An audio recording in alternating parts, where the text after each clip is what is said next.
సరయు మూడవ భాగం. సరయు అబద్ధం చెప్పి వెళ్ళిన ఆశాదేవి ఆత్మహత్య చేసుకుంటుంది. దాంతో సాగర్ నిర్ఘాంతపోతాడు.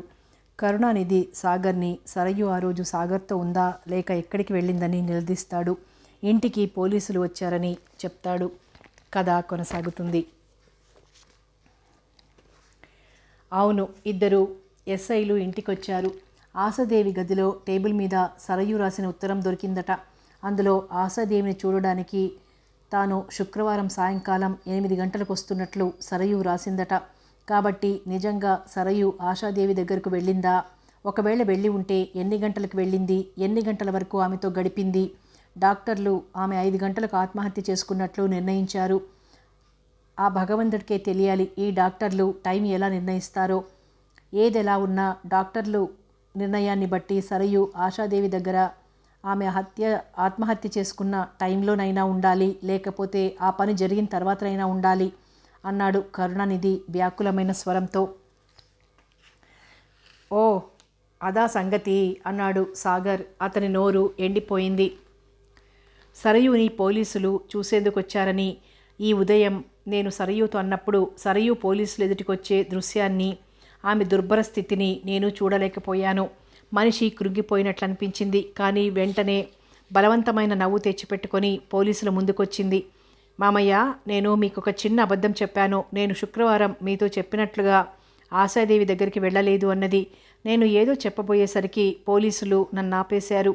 మీరు మాట్లాడకండి, మేము ఆ అమ్మాయిని ప్రశ్నించి విషయాలు తెలుసుకుంటామన్నారు. సరయు ఒక్క చిరునవ్వు నవ్వింది. ఆ నవ్వు వెనక ఉన్న బాధను నేను చూడగలిగాను. నాకు మాత్రం వాళ్ళనిద్దరినీ అమాంతం మృంగివేసేటంత కోపం వచ్చింది. కానీ సరయు మాత్రం చిరునవ్వుతోనే నా వైపు వాళ్ల వైపు చూసింది. మీకు తెలుసుగా, ఆమె మొండికి తిరిగినప్పుడు నవ్వే ఆ చిరునవ్వు. అదే చిరునవ్వుతో మీరేమి అడగదలుచుకున్నారో అడగండి, నేను అన్నింటికీ జవాబులు చెప్పడానికి సిద్ధమే అన్నది. ఆ ఇద్దరు ఎస్ఐలు ఆమె ధైర్యానికి మెచ్చుకున్నారు. ప్రశ్నలు మొదలుపెట్టారు. శుక్రవారం రాత్రి మీరెక్కడున్నారు? ఇంట్లోనే. అది కాదమ్మా, ఆ రాత్రి ఇంటికి ఆలస్యంగా వచ్చారు కదా, అంతసేపు ఎక్కడికి వెళ్ళారు? మామయ్య, నేను మీకు అసలు విషయం చెప్పలేదు. నేను శుక్రవారం సాయంకాలం సాగర్ బాబు దగ్గరికి వెళ్ళాను. ఆయనతో వెళ్ళడంతో ఆలస్యంగా ఇంటికి వచ్చాను.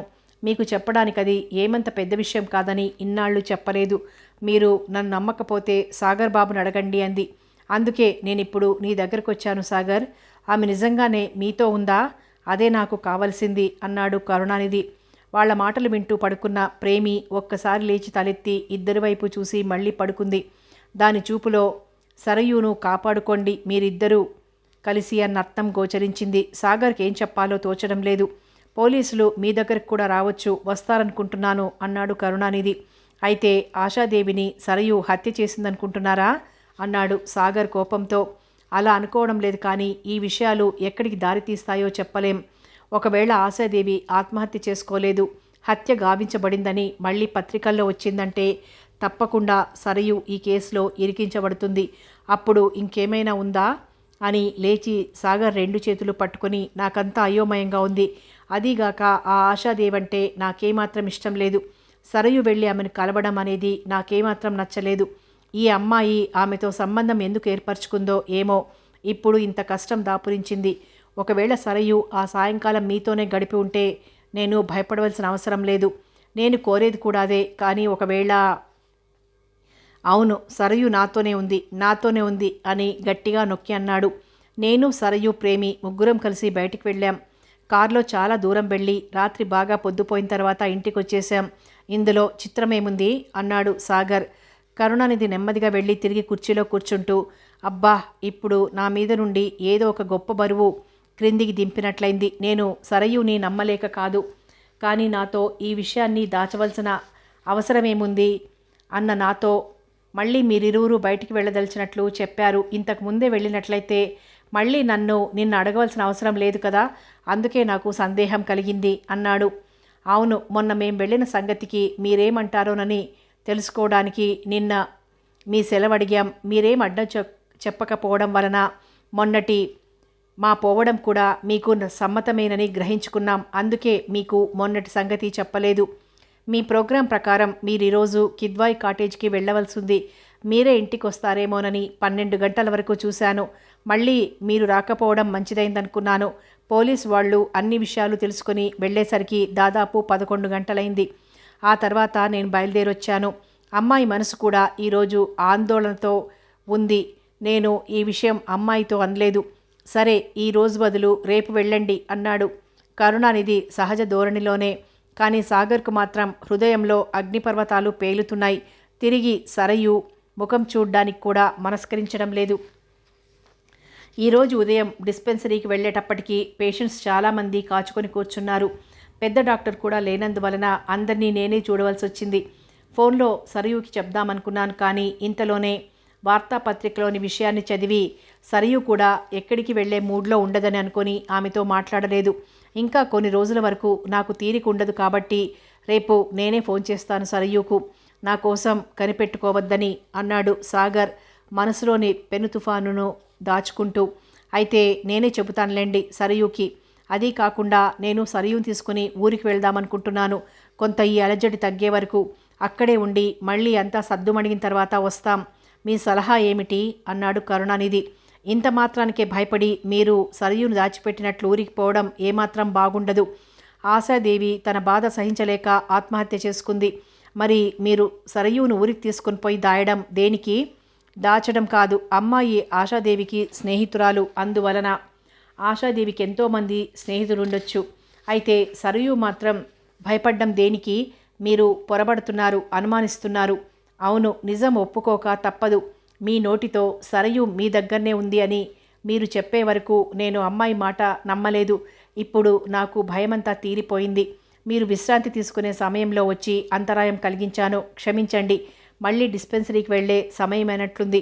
మరి నేనొస్తానో, అమ్మాయిని తీసుకుని కాలక్షేపం కోసం ఏదైనా సినిమాకు వెళ్తానో అని కుర్చీపై నుంచి లేచాడు కరుణానిధి.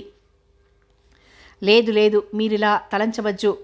మీరేవేళనైనా ఏ పని మీదనైనా నా దగ్గరికి నిరాటంకంగా రావచ్చు.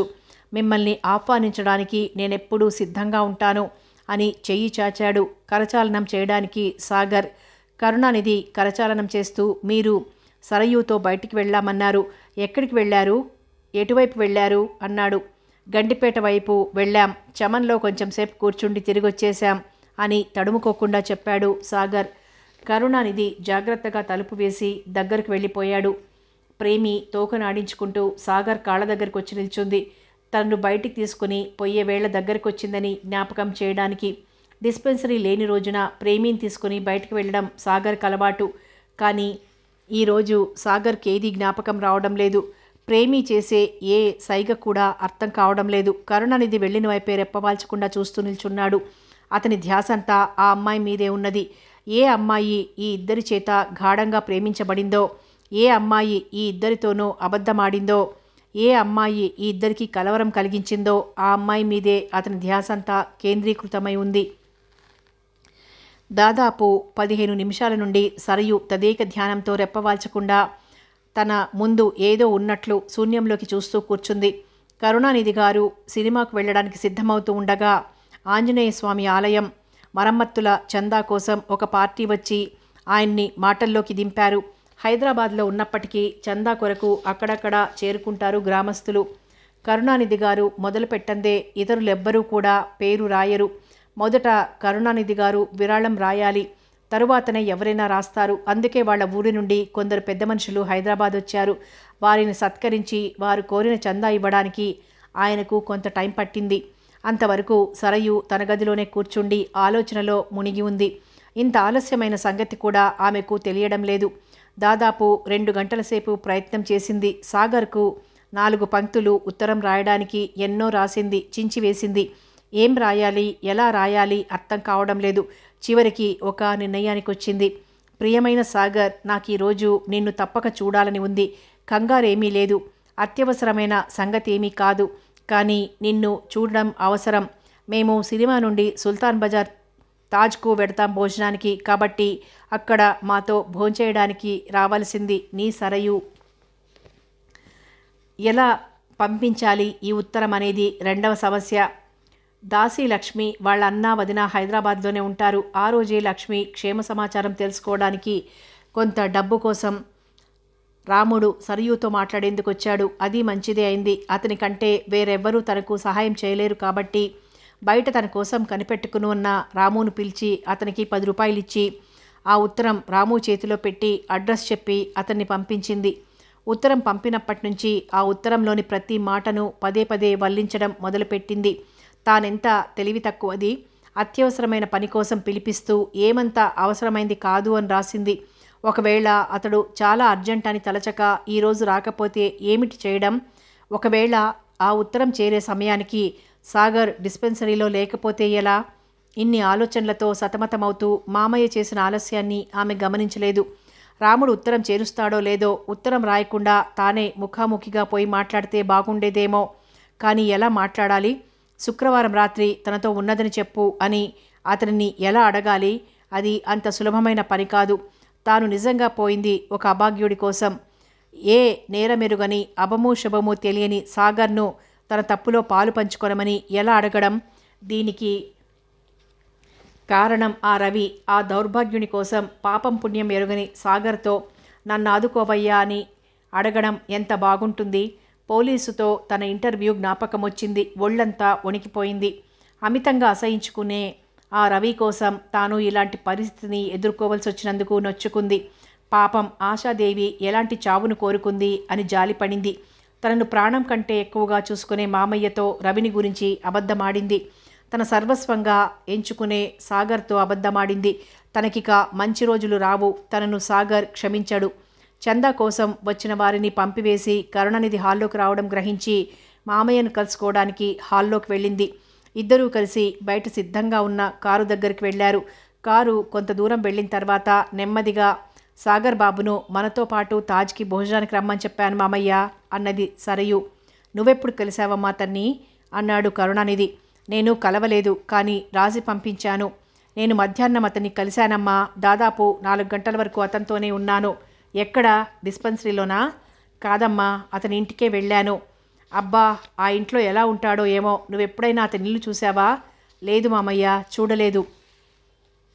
సాగర్ ఆడపిల్లలెవరినీ తన ఇంటికి రమ్మని పిలిచే వ్యక్తి కాదు. ఇతరులతో కలిసి కూడా రమ్మనడు. అలాంటప్పుడు తనని ఒంటరిగా రమ్మంటాడా?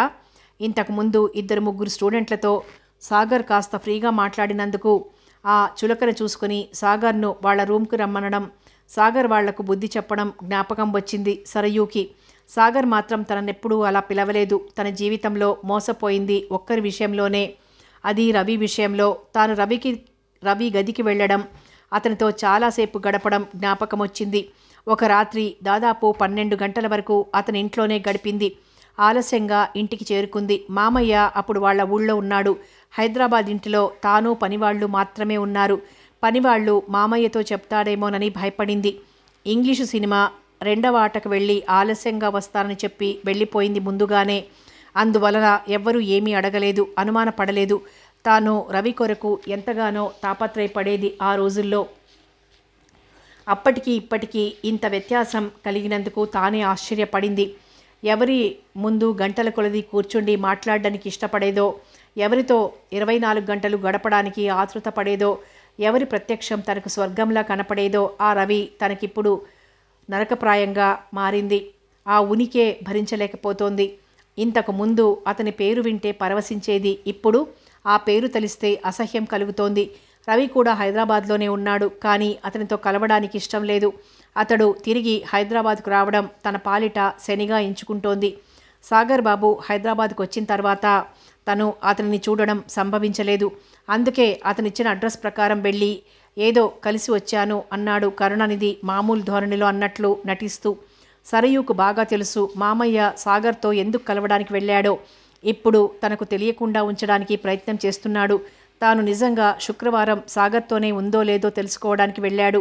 సాగర్ వద్ద నిజం తెలుసుకునే వరకు మామయ్యకు స్థిమితం ఉండదు. అందుకే అది నిర్ధారణ చేసుకోవటానికి సాగర్ దగ్గరికి వెళ్ళాడు. అతను పడే తాపత్రయమంతా తన కొరకేనని సరయూకి తెలుసు. తన నిమిత్తం సాగర్ కూడా అబద్ధమాడాడని గ్రహించింది. అబద్ధమాడడం అంటే సాగర్కు గిట్టదు, కానీ తన కొరకు తన నియమాలను ఉల్లంఘించి సాగర్ కూడా మామయ్యతో అబద్ధమాడాడు. ఒకవేళ సాగర్ అబద్ధం చెప్పకుండా ఉంటే మామయ్య ఇంత శాంతంగా ఉండేవాడు కాదని తనకు బాగా తెలుసు.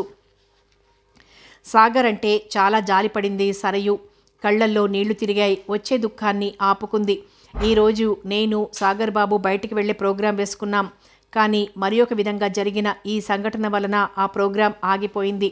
సాగర్కు కూడా ఈ విషయం మనసులో కొంత అలజడిని కలిగించి ఉండొచ్చును.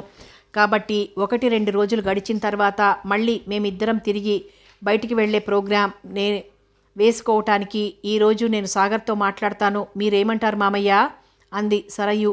నా ఆటంకం ఏమీ లేదమ్మా. కానీ సాగర్ బాబుకు కొన్ని రోజుల వరకు తీరిక ఉండదని, ఈ విషయం నీకు ఫోన్లో చెప్తానని అన్నాడు. కాబట్టి ఇప్పట్లో మీరు బయటకు వెళ్ళడం వీలు పడదేమో అన్నాడు కరుణానిధి. ఆ మాట వినేటప్పటికీ సరయు నెత్తిమీద పిడుగు పడ్డట్లయింది. ఇంత త్వరలో అతను ఎంత మారిపోయాడు? కారణం వెంటనే తనకు తెలిసిపోయింది. ఇక అతను తనతో మాట్లాడతాడని, తన వద్దకు వస్తాడని తలంచడం తన అవివేకం. అతనితో తానెంత పెద్ద అబద్ధం చెప్పింది. అబద్ధమాడే స్త్రీని అతను తిరిగి నమ్ముతాడా? పర్వాలేదు మామయ్య, మళ్ళీ అతనికి తీరిక దొరికినప్పుడే వెళ్తాం అన్నది. కానీ తనకు బాగా తెలుసు తిరిగి అలాంటి రోజు ఎన్నటికీ రాదని. తాను తిరిగి అతని పరిస్థితి అంతా వివరంగా చెప్పాలి. తాను చెప్పిన దాన్ని అతను నమ్మాలి. అది ఎప్పటికి సంభవం అవుతుందో ఏమో అనుకుంది సరయు. కారు సినిమా హాల్కు చేరుకుంది. అప్పటికి న్యూస్ రీల్ చూపిస్తున్నారు. లైట్లు ఆర్పేశారు. చీకటిగా ఉన్నందుకు సరయు సంతోషపడింది. తన ముఖం కనబడకుండా దాచుకునేందుకు వీలు కలిగింది. సీట్లో కూర్చున్న తర్వాత కళ్ళు మూసుకుంది సరయు. సాగర్ కళ్ళ ముందుకొచ్చాడు. తనను క్షమించడు. తాను వివరంగా జరిగిన విషయాలన్నీ చెప్పడానికి సావకాశం కూడా ఇవ్వడు. తానెంత పని చేసుకున్నది, తన చేతులారా ఇంత కష్టం తెచ్చిపెట్టుకుంది. ఒకవేళ సంవత్సరం క్రితమే ఉన్న సత్యాన్ని మామయ్యకు చెప్పి ఉంటే ఇప్పుడు ఇంత జరిగేది కాదు. తాను చేసిన తప్పును తెలివిగా కప్పిపుచ్చుకోవాలని ప్రయత్నం చేసి ఇంత స్థితిని తెచ్చుకుంది. మామయ్యకు అంతా తెలిపితే పరిస్థితి వేరుగా ఉండేది. అన్ని విషయాలు చక్కబరిచేవారు. మామయ్య రవి వంటి దుర్మార్గులకు భయపడేవాడు కాదు. అతనికి తగినట్లు బుద్ధి చెప్పేవాడే. తన ప్రాణాలను కూడా లెక్క చేయకుండా కోడల్ని కాపాడుకునేవాడే. తాను ఏది జరగకూడదని ఇంతకాలం రహస్యాన్ని దాచిందో అది బయటపడే రోజొచ్చింది. భయంకరమైన ఫలితాన్ని ఇవ్వబోతోంది. తన జీవితమంతా అంధకారం కాబోతోంది. ఆ చీకటిలో పక్కనున్న మామయ్యను ఒక్కసారి చూసింది. కామికతో కూడిన డైలాగ్ సీక్వెన్స్ చాలా ఇంట్రెస్టింగ్గా ఉంది. కరుణానిధికి జోక్స్ అంటే చాలా ఇష్టం. సినిమాలో లీనమై పెద్దగా నవ్వుతూ ఆనందిస్తున్నాడు. వయసు ముదిరిన కరుణానిధి చిన్న పిల్లల మనసు కాబట్టి అన్ని విషయాలు సులభంగా మర్చిపోయి కోడలు కూడా తనవలే సినిమా చూస్తుందనుకొని ఆనందిస్తున్నాడు. పాపం అతనికేం తెలుసు సరయు ఆవేదన. సగం ఆట అయిపోయింది.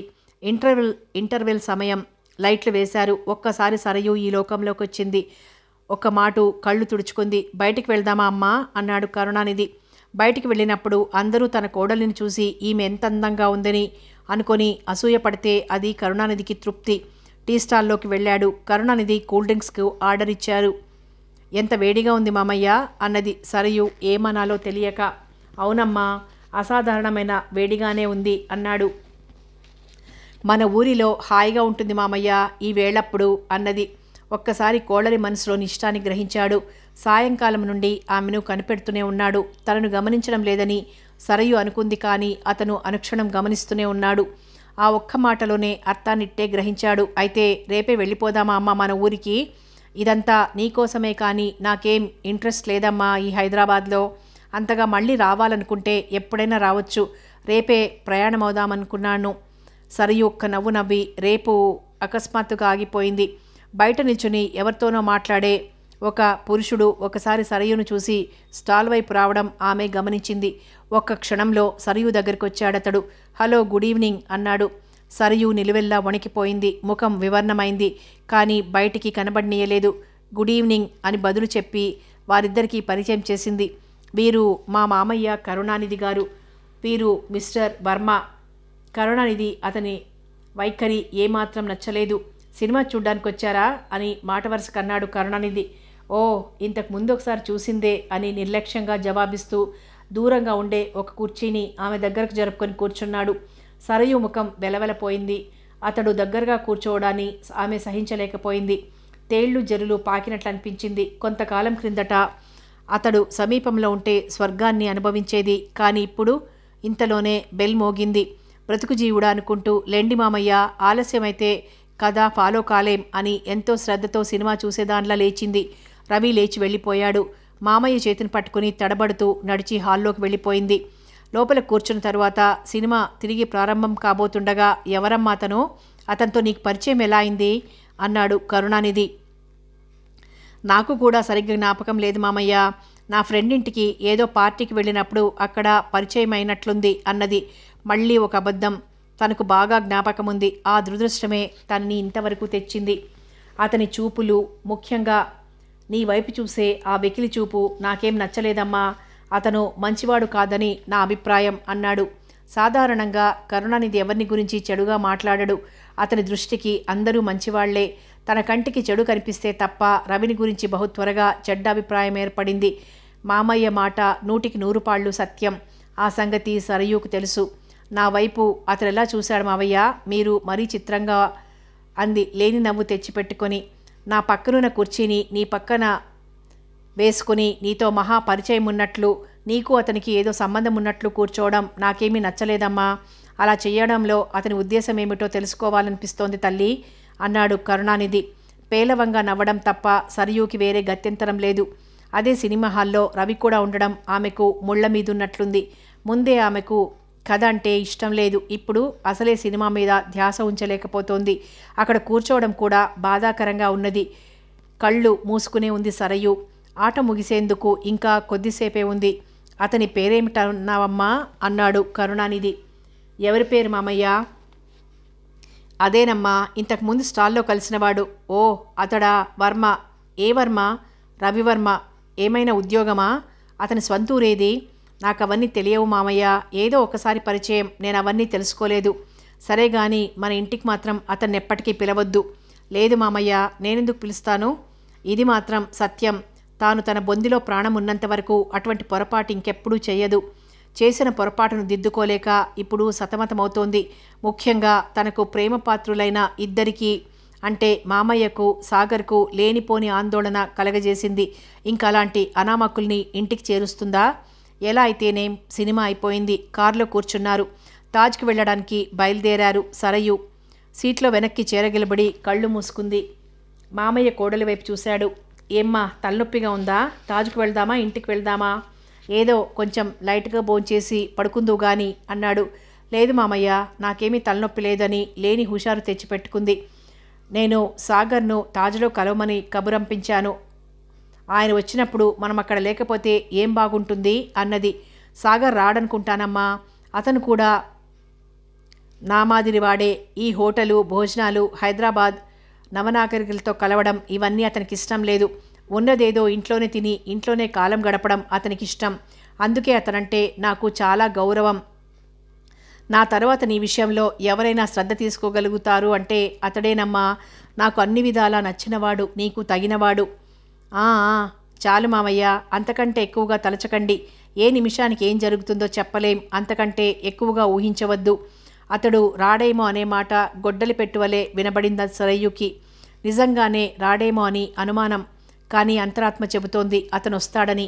కనీసం ఈ ఒక్కసారికైనా వస్తాడని ఆమెకి నమ్మకం కలుగుతోంది. తాను అబద్ధమాడడానికి అవసరం ఏమొచ్చిందో తెలుసుకోవడానికైనా వస్తాడని ఆమె నమ్మకం. మామయ్యకు సాగర్ మీద ఎంత నమ్మకముందో అతను అన్న మాటల వలన గ్రహించింది. అతనితో ఏకాంతంగా కొంచెంసేపు మాట్లాడడానికి మామయ్య సెలవిస్తాడనే నమ్మకం కలిగింది. భోంచేసిన తర్వాత నేను కొంచెంసేపు సాగర్తో మాట్లాడొస్తాను మామయ్య. మీరు సెలవిస్తే తర్వాత నేను సాగర్ టాక్సీలో ఇంటికొస్తాం. నేను అతనితో ఏకాంతంగా మాట్లాడే వరకు మీరు మా ఇద్దరిని గురించి ఏ విధమైన నిర్ధారణకు రాకండి అన్నది. ఏ నిర్ధారణకు రావడానికి అక్కడ ఇక మిగిలిందేమీ లేదని సరయూకి తెలుసు. ఈరోజే వాళ్ళిద్దరూ కలుసుకోవటానికి చివరి రోజని తెలుసు. కానీ మళ్ళీ ఏదో మొండి నమ్మకంతో అతనితో ఏకాంతంగా మాట్లాడడానికి ప్రయత్నం చేస్తోంది. నిర్ధారణకి ఏముందమ్మా? నా ప్రాణముండగా నిన్ను, నీ ఆస్తిని సాగర్ చేతిలో పెడితే ఇంకా నాకే చింత లేకుండా ప్రాణం వదులుతానమ్మా. అతడు నీకు తగిన భర్త. వద్దు మావయ్య, అంత పెద్ద కోరిక కోరడం తగదు. అదిగో సాగర్ వస్తున్నాడు అని సాగర్ వస్తున్న వైపు చూసింది. ఇంతలోనే అతనిలో ఎంత మార్పు! మనిషి చాలా మారిపోయాడు. ఎవరో కొత్త మనిషిని చూసినట్లుంది ఆమెకు. అతని ముఖంలో సంతోషమేమీ కనబట్టం లేదు. ఎప్పుడు చలోక్తులు విసురుతూ చిరునవ్వుతో ఉండే అతను గంభీరమైన ముఖంతో పెద్ద పెద్ద అంగలు వేసుకుంటూ వస్తూ ఉంటే అతన్ని కన్నార్పకుండా చూస్తూ ఉండిపోయింది. సమీపించాడు. నమస్తే చెప్పాడు. కరుణానిధి నమస్కారం అందుకున్నాడు. సరయు ప్రతి నమస్కారం చేసింది. 3వ కుర్చీలో కూర్చున్నాడు. కరుణానిధికి దగ్గరగా ఉండేటట్లు ముగ్గురికి భోజనం వచ్చింది. ఎవరు ఏం మాట్లాడాలో ఎవరికీ అర్థం కావడం లేదు. భోజనం చేస్తున్నారు. ఎవరి మనసులోని ఆలోచనలు వాళ్ల మనసులోనే అణిగిపోతున్నాయి. కానీ మాటల రూపంలో వెలువడడం లేదు. అలాంటి ఆందోళన సమయంలో స్త్రీలే కొంతవరకు నిబ్బరంగా ప్రవర్తిస్తారు. నిశ్శబ్దాన్ని చీల్చుకుంటూ సరయు నోటి నుండి ఒక వాక్యం వెలువడింది. నా ఉత్తరం మీకు అందిందనుకుంటాను అన్నది. అవును, థ్యాంక్స్, నన్ను పిలిచినందుకు నేను మీకెంతో కృతజ్ఞుడను అన్నాడు. ఆ మాట ఎంత కటువుగా ఉందో అందరూ గ్రహించారు. కరుణానిధి మిగతా ఇద్దరికంటే ముందే భోజనం చేసి చేతులు కడుక్కున్నాడు. సాగర్ బాబు, నేనొక స్నేహితుడితో క్లబ్లో కలుస్తానని మాట ఇచ్చాను. టాక్సీలో నేను అక్కడికి వెళ్తున్నాను. మీరు భోజనం చేసిన తర్వాత సరయుని ఇంటికి తీసుకొని పోండి.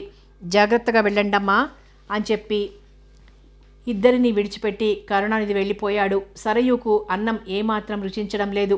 బలవంతంగా మింగడానికి ప్రయత్నం చేస్తోంది. కానీ లాభం లేకపోతోంది. రేడియోలో అన్ని విషాద గీతాలే వినపడుతున్నాయి. లోకమంతా విషాద సముద్రంలో మునిగినట్లుంది. సాగర్ ముందు కూర్చోవడానికి, అతనితో కలిసి భోజనం చేయడానికి ఎప్పుడు సరయు తహతహలాడేది. అతనికి వడ్డించడం ఆమెకెంతో సరదా. కానీ ఈరోజు సాగర్లో ఏమాత్రం చైతన్యం లేదు. సరయు అంతకంటే నిర్జీవంగా ఉంది. మీరెప్పుడూ ఎంతో సరదాగా మాట్లాడుతూ ఉండేవాళ్ళు, ఇవాళ మాట్లాడడమే లేదు అన్నది. ఏముంది మాట్లాడడానికి? రేడియో పాటలు వింటున్నాను, తింటున్నాను, ఇక మాట్లాడడం ఎలా అన్నాడు. భోంచేయడం అతి కష్టమైనది. వడ్డించిన దానికి 4వ వంతు తినలేదు. చేతులు శుభ్రం చేసుకున్నారు. టీ చప్పరిస్తూ కూర్చున్నారు. ఆ టీ కూడా పూర్తిగా తాగేటట్లు లేదు. నా ఉత్తరం మీకు అందింది కదూ అన్నది సరయు నిశ్శబ్దానికి అంతరాయం కలిగిస్తూ. అవును, అందిందన్నాను కదా, థ్యాంక్స్ అన్నాడు. మామయ్య మీతో కలిశారట కదా? అవును, మా ఇంటికి వచ్చారు. దాని విషయం మీరేమనుకున్నారు? దేని విషయం? ఆమె చూడకుండానే అన్నాడు. నేను మీతో ఆ రోజు ఉన్నానని చెప్పిన దాన్ని గురించి. నేనేమీ అనుకోలేదు. నేను చెప్పింది నిజమేనని మీరు మామయ్యతో అన్నారు. నేను నీతోనే ఉన్నానని చెప్పాను కదా సాగర్. ఆమె ఓర్పును కోల్పోతోంది. అతను కూడా అదే స్థితిలో ఉన్నాడు. కానీ తన మనసుని నచ్చి చెప్పుకోలేకపోతున్నాడు. ఆమె వైపు మొగ్గలేకపోతున్నాడు. నేనలా అబద్ధం చెప్పినందుకు నువ్వేమీ అనుకోలేదా? నీకు ఆశ్చర్యం కలగలేదా అన్నది. అలా చెప్పటానికి నీకేదో బలవత్తరమైన కారణం ఉండి ఉండొచ్చును అనుకున్నాను. అందుకే 2వ అబద్ధం ఆడావనుకున్నాను అన్నాడు. 2వ అబద్ధం అనగానే సరయుకి కొరడా దెబ్బ తగిలినట్లయింది. నీవు నాకెంత బాధ కలిగిస్తున్నావో కదా అన్నది నెమ్మదిగా. అలా కలిగిస్తున్నందుకు చాలా విచారం. ఇదంతా అనవసరం. ఈ సంభాషణకిక చాలిద్దాం. నీకు నాతో రావడం ఇష్టం లేకపోతే నాతో సూటిగా చెప్పవలసింది, కానీ ఆశాదేవిని అడ్డం పెట్టుకోవడం దేనికి అన్నాడు. నేను నీతో రావాలనని ఎంతో ఆశించాను. అయితే అబద్ధం చెప్పి ఎందుకు తప్పించుకున్నావు? నీకు సరియైన సమాధానం చెప్పే స్థితిలో లేను. అది చాలా కష్టమైన పని. అయితే చెప్పకు. నేనిప్పుడు నిన్ను సమాధానం చెప్పమని కోరలేదు కదా. సమాధానం కోరవా? నీకు ఇష్టమైతేనే తప్ప నేనెప్పుడూ కోరను. నేను ఆశాదేవి దగ్గరికి వెళ్ళనే లేదు. సాగర్ మాట్లాడలేదు. నేను ఆశాదేవిని హత్య చేశాను అనుకుంటున్నావా సాగర్ అన్నది. దానికి కూడా జవాబు లేదు. నా విషయంలో ఇంత కఠినంగా తీర్పు తీర్చవద్దు సాగర్ అన్నది దుఃఖాన్ని ఆపుకుంటూ. నేనెవరిని నిన్ను గూర్చి తీర్పు తీర్చడానికి? నీకిష్టమైన చోటికి పోవడానికి, నీకిష్టమైన పని చేయడానికి, నీకిష్టమైనట్లు చెప్పడానికి అన్నింటికీ నీకు ఫ్రీడమ్ ఉంది. నేనెవరిని నిన్ను ప్రశ్నించడానికి, సమాధానాలు కోరడానికి? నేనెవరిని అని ఆవేశంగా మాట్లాడాడు. సరయు గొంతునెవరో నులిమినట్లయింది. కళ్ళప్పగించి చూడడం తప్ప మాట్లాడలేకపోయింది. కొంచెం సేపటికి తిరిగి సాగర్ మాట్లాడడం మొదలుపెట్టాడు. శుక్రవారం సాయంకాలం మనిద్దరం కారులో గండిపేట పోవడానికి ప్రేమితో కలిసి బయలుదేరాం. ఎన్ని గంటలకి? 4:30 గంటలకి అందామా? దారిలో మనకు ఒక కారు పంక్చర్ అవటం కనపడింది. దానిలో 2 ఆడపిల్లలు, ఒక అబ్బాయి ఉన్నారు. వద్దు వద్దు, కారులో నేనొక్కడినే ఉండడం వల్ల వాళ్ళు చూశారు. ఆ కారు విషయమైతే నా కారులో నేనొక్కడనే ఉన్నట్లు వాళ్ళు సాక్ష్యమిస్తారు. అప్పుడు నీకు మళ్ళీ కష్టమవుతుంది. సరే, నువ్వు 5 గంటలకి ముందే నా దగ్గరకు వచ్చినట్టు, మనమిద్దరం 5 గంటలకి గండిపేటకు వెళ్లే దారిలో ఉన్నట్లు టైర్ అడ్జస్ట్ చేసుకొని చెప్పాలి. మన ఇద్దరి స్టేట్మెంట్ ఒకటిగానే ఉండాలి, వేరు కాకూడదు. అప్పుడే నువ్వు తప్పించుకోవడానికి వీలవుతుంది. లేకపోతే సాగర్, ఇక చాలు. ఏమిటి నువ్వనేది? నువ్వేమంటున్నావో నాకు అర్థం కావడం లేదు. దీనిలో అర్థం కావడానికి ఏముంది? ఆశాదేవి ఆత్మహత్య చేసుకున్న సమయంలో నీవు ఆ దరిదాపుల్లోనే లేవని రుజువు కావాలి. అప్పుడే నువ్వు తప్పించుకోగలుగుతావు. అసలు నేనామె ఇంటి వైపే వెళ్ళలేదు. నేను ఆ విషయంలో ఏమాత్రం భయపడ్డం లేదు. కానీ పోలీసు వాళ్ళు నిన్ను ఆ విషయమే అడుగుతారు. నువ్వు వాళ్ళకి తృప్తి కలిగిన జవాబివ్వాలి కాబట్టి దానికి తగినట్లు సిద్ధపడాలి అని నిర్మోహమాటంగా అంటూ పోతున్నాడు. సరయు ఇంకా సహించలేకపోయింది. ఒక పరాయి దానితో మాట్లాడినట్లు తనతో మాట్లాడుతున్నాడు. తిరిగి మనం ఎన్ని గంటలకి ఇంటికి చేరినట్లు చెప్పాలి అన్నాడు. ఎంతైనా చెప్పు, నాకేమీ అభ్యంతరం లేదు అన్నది ముఖం అవతలికి తిప్పుకొని. కొంతసేపు ఎవరూ మాట్లాడలేదు. నేనెక్కడికి వెళ్ళింది నీకు అక్కర్లేదా అన్నది మళ్ళీ. నాకు అడిగే అధికారం లేదని చెప్పావుగా అన్నాడు. తెలుసుకోవడానికి ఆసక్తి లేదా అంది. నాకు తెలియడం అవసరమని నువ్వు అనుకుంటే చెప్పొచ్చు అన్నాడు. ఒకవేళ నేను చెప్పకపోతే అన్నది సరయు. అయితే చెప్పడం మానుకో అన్నాడు. ఇక అతనితో మాట్లాడి లాభం లేదనుకుంది. సరే ఇంటికి వెళ్దామా అంది. నేను సిద్ధమే అన్నాడు. బిల్ చెల్లించడానికి సరయు పర్సులో నుండి డబ్బు తీసే లోపల సాగర్ మొత్తం బిల్లు చెల్లించాడు. బిల్లు చెల్లించే విషయంలో వాదులాడడం ఇష్టం లేక సరయు ఊరుకుంది. ఇద్దరూ లేచి బయటకొచ్చారు. సరయు ముందు నడుస్తోంది. సాగర్ ఆమె వెంట నడుస్తున్నాడు. సరయు తన తలను ఒక పెద్ద బండరాతికి వేసి కొట్టుకుంటోంది. రక్తం కారుతోంది. తల చితికిపోతోంది. కానీ సాగర్ మాత్రం తనకు పట్టనట్లు చూస్తున్నాడు. అదే విధంగా ఉంది సరయు స్థితి. ఎంత వేడుకున్నా సాగర్ మనసు మారేటట్లు కనబడలేదు. ఇద్దరూ కారులో కూర్చున్నారు. కారు నడుస్తూ ఉంది. మళ్ళీ సరయు చివరిసారిగా ప్రయత్నం చేయాలనుకుంది. సాగర్, మనిద్దరం కనీసం స్నేహితులుగానైనా ఉందామనుకున్నాను అంది. నేను కూడా అలాగే అనుకున్నాను. అయితే ఇంత నిర్దయ ఎందుకు నా మీద? నేనేమీ నిర్దయుణ్ణి కాదు. కానీ నాతో అబద్ధమాడే ఒక స్త్రీ నన్ను ఒక తెలివి తక్కువ దద్దమ్మగా చేయడం నేను సహించలేను. నేను తెలివి తక్కువ వాణిగా చేయడానికి ఎన్నడూ సాహసించలేదు. నేను అలాంటి దాన్ని కాదు. నన్ను నమ్ము. రేపు మళ్ళీ మనం ఎక్కడికైనా వెళ్దామా అంటూ అతని భుజం మీద చేయి వేసింది. సారీ, కొన్ని రోజుల వరకు నేను ఎక్కడికి రాలేను. చాలా పనులున్నాయి. ఈ విషయం మీ మామయ్యతో కూడా చెప్పానంటూ కొంచెం దూరంగా జరిగి కూర్చున్నాడు. ఆ జరగడంతో తనని ఎంత అసహించుకున్నాడో సరయు గ్రహించింది. అయినా తన ప్రయత్నం మాత్రం వదల్లేదు.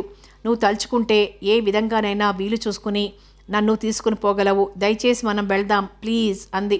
నేను వీలు చేసుకోలేను, దయచేసి క్షమించు అన్నాడు. ఇక లాభం లేదనుకుంది. కొంచెం వెనక్కి జరిగి కూర్చుంది. భయం, కోపం, నిరాశ ముప్పిరిగొని వణుకుతోంది. ఇంక నేనెప్పటికీ ఎక్కడికైనా వెళ్దామని కోరను అన్నది. నువ్వు కోరలేదు, నేను కోరాను. లేదని అనిపించుకున్నాను అన్నాడు. ఇప్పుడు నేను బ్రతిమాలుతున్నాను కదా అంది. ఇప్పుడు నాకు వీలు కాదు, క్షమించు. ఇలా అన్నందుకు విచారపడుతున్నాను అన్నాడు. ఆ రోజు నీతో నేను రాకపోవడానికి కారణం చెప్తే ఈ కాఠిన్యానికి జీవితాంతం వరకు విచారపడవలసి వస్తుంది అంది. అలా జరగదు. అయితే నన్ను నమ్ముతావా? ఒకసారి ఎవరైనా నాతో అబద్ధం ఆడితే ఇంకా మాట్లాడలేకపోయాడు. కొంచెం సేపటి వరకు ఇద్దరు మౌనంగా కూర్చున్నారు. కారు వెలుపల నుండి కనబడే లైట్ల వైపు చూస్తూ ఉన్నారు. మన ఊరికి నువ్వెప్పుడు రావా సాగర్ అంది సరయు ఆ నిశ్శబ్దాన్ని సహించలేక. మీ మామయ్య రమ్మంటే ఎప్పుడైనా అన్నాడు. అంటే ఇప్పుడు జరిగిన కథను గురించి నీలో ఏ మార్పు లేదా? మీ మామయ్యతో నా స్నేహానికి ఏ మార్పు రాదు. అయితే నా విషయం ఏమిటి సాగర్ అన్నది దుఃఖంగా. నువ్వెక్కడికి పోయావో, ఎవరితో పోయావో అని అడగడం నాకు ఇష్టం లేదు. అలా అడిగి నీతో ఇంకొకసారి అబద్ధం ఆడించడం నాకు అంతకంటే ఇష్టం లేదు. కాబట్టి నీ విషయం ఏమిటి అనే సమస్య లేదు అని ఉద్రేకంతో అన్నాడు. సరయు కళ్ళు మూసుకుంది. అతని భుజం మీద తన తలను ఆనిస్తే ఎంత బాగుండును అనుకుంది.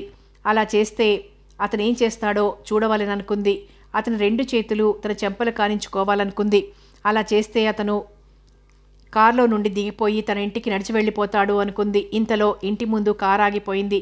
సరయు కారులో నుండి తొట్టుపాటుగా దిగుతూ, అదొక పెద్ద రహస్యం, నేను ఆ రహస్యం చెప్పలేను సాగర్ అన్నది. అయితే చెప్పమని నేను నిన్నడగను అన్నాడు. తనపై నిజంగా ప్రేమ ఉంటే ఆ రహస్యం చెప్పమని బలవంతం చేసేవాడే. అతనికి తన మీద ఏమాత్రం ప్రేమ లేదని నిర్ధారణ చేసుకుంది.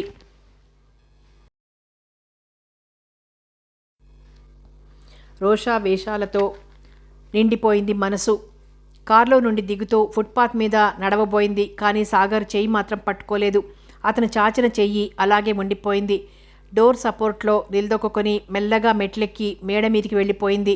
ఆమె పైకి వెళ్ళేదాకా అలాగే నిల్చుండి తర్వాత సాగర్ కూడా వెళ్ళిపోయాడు. కథ కొనసాగుతుంది.